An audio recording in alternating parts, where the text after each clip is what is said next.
Above normal rainfall and neglected drainage and irrigation infrastructure in Blackbush have combined once again to cause millions in losses to crops and livestock farmers there, but relief measures ordered by Agriculture Minister Zulfikar Mustafa are already underway. During a visit to the affected Blackbush communities, Bless Beholden, Mabi Curie, Joanna and Yakusari, the Agriculture Minister heard firsthand from the farmers the repeated hardships and financial losses they endure year after year due to flooding, this year again being no exception. The farmers say that most of the time the flooding experienced can be avoided if better management of the D&I structure is in place. Farmers say sluice boxes, drainage tubing, cokers, etc. have been neglected and in some cases tampered with, resulting in problems for both farmers and residents alike. Farmers also called for the proper desilting of the main drainage channels in the polders, as there is not enough draft for adequate drainage to occur in a timely manner. In other instances, the farmers lamented that people hired from other communities to man the various structures to open and shut in a timely manner often show up late or not at all.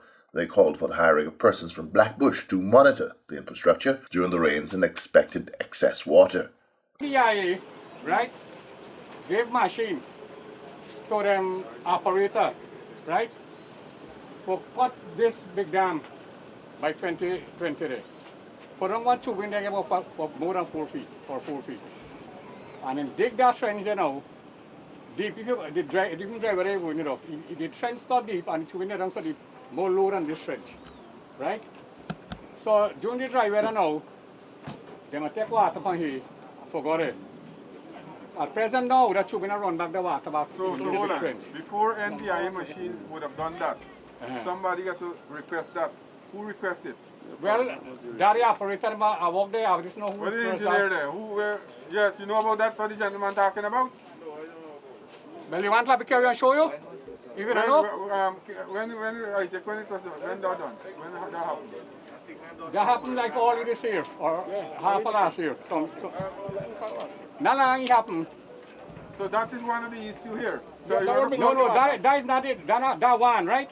Good. But next thing, NDIA allow farmer for why give a cattle pass for cattle, right? Me did here since 1961. And we don't run savanna because we get cattle savanna. That Krong Dam, they get one box. We have between Cookies Reef to the town. One box to give cattle water. And the box when they're high, when they're low. When irrigation raise, then water go in the savanna. Right? I think I got to make request now, then they give you one a cart, but that was a 1 foot box. Then they give you a cart for dry weather, but you mean high.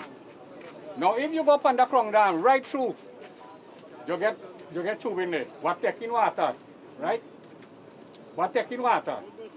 Now what happened? The farmer pump, then I pump the water across the Krong Dam in the savanna to the main and branch there. They pump them in their own trench there, but they get this tube in link up with the main and branch. So the water run now and come in the branch there. When you overtap the branch now, you get farmer Blackbush over now. Get tube in and cut. Then go and blow it up. And the water get in the system. Last year, place been low, water been low. You start pump water to 52 into front land. You know why front land people say? Now they flush out salt water and kill a beam Blackbush polar here. And that happened to the here today again. Right? Now when you mean that? That don't happen to be here. Then I start pump water.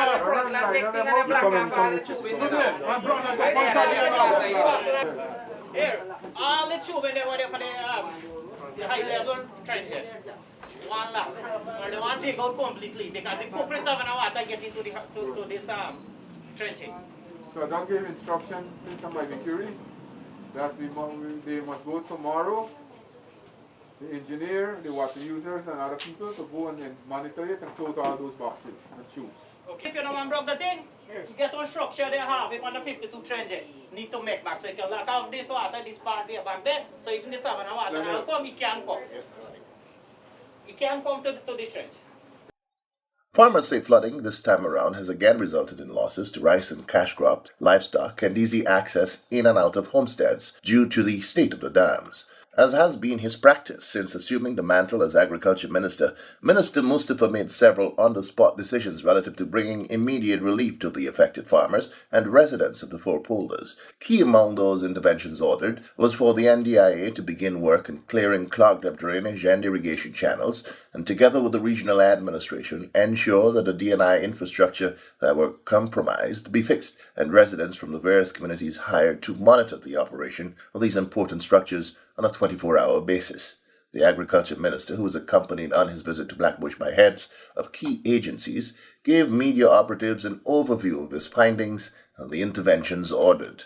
This visit is as a result of report I received at my office that the cash crop farmers and to an extent residential area were underwater. So I decided to come here this afternoon to see firsthand what is taking place. As a result of that, I think that a number of areas have been affected, especially Johanna and Yakasari in this polder, and to an extent Maibikuri. Farmers have complained that they have lost many cash crops, and as a result of that, I will be conducting a survey tomorrow with Dari will be doing a survey plus GLDA to see the extent of the loss. In the meantime, what we have done, we have put some mechanism in place to have effective and fast draining, whereas we have put, we will ensure that they have 24-hour drainage here with the pump and the sluice. Also, we have taken on some people from the community to monitor the sluices and the pumps so that they can have maximum drainage. Also, I have instructed NDIA to send into this folder some emergency machinery so that we can clean, because they said a number of areas need to proper drainage. So what we'll be doing in places like Johanna, we'll do all the back drains and front drains so that they can have proper drainage. And also in Yakasari here, we'll be doing these drainage too. They say over the last 5 years, there were no cleaning with these machinery in the folder. So I intend to send about 4 pieces of machinery here to do all the work until the work are completed, so that we can have effective, because Blackbush polder is an area normally suffers a lot whenever there is heavy rainfall. And also at the back, water normally come into the frontland area here. So Blackbush is like a basin draining all the highland around Blackbush polder. So the engineer, I've instructed Mr. Lionel Wordsworth to look at the system that we have here to see how we can improve it, because we can't continue to get farmers to suffer in this way here.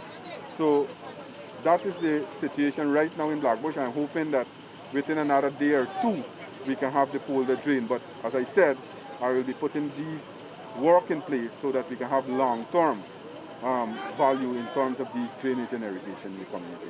Regional Chairman Mr. David Armagan also spoke with the media after the visit, explaining that climate change has severely impacted Blackbush and that high-intensity rainfall now means that an area designed to drain 2 inches of water in 24 hours now has to drain sometimes up to 7 inches in the same time.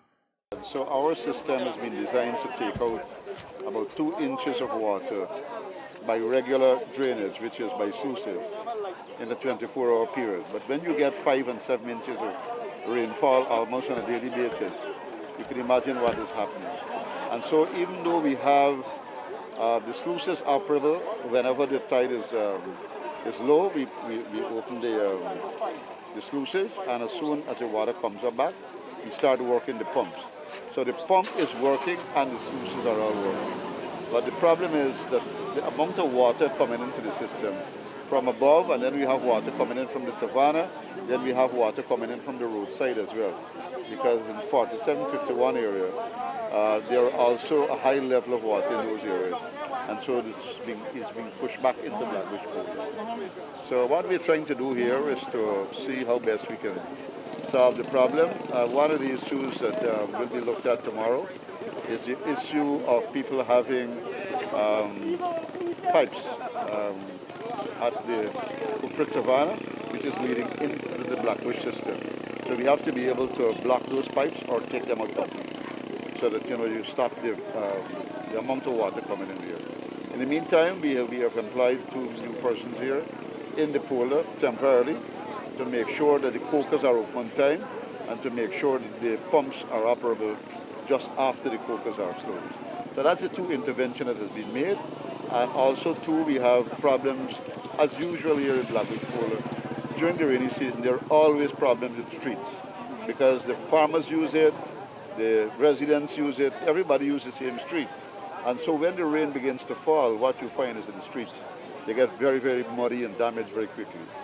The swift response time by Agriculture Minister Zulfikar Mustafa and his team to emergencies and cries for help from the agriculture sector has been lauded by residents, farmers, and officials all across Guyana's agriculture belt, who say they have more confidence now their concerns are receiving the attention warranted, and the sector recognized for its importance to Guyana's economic development.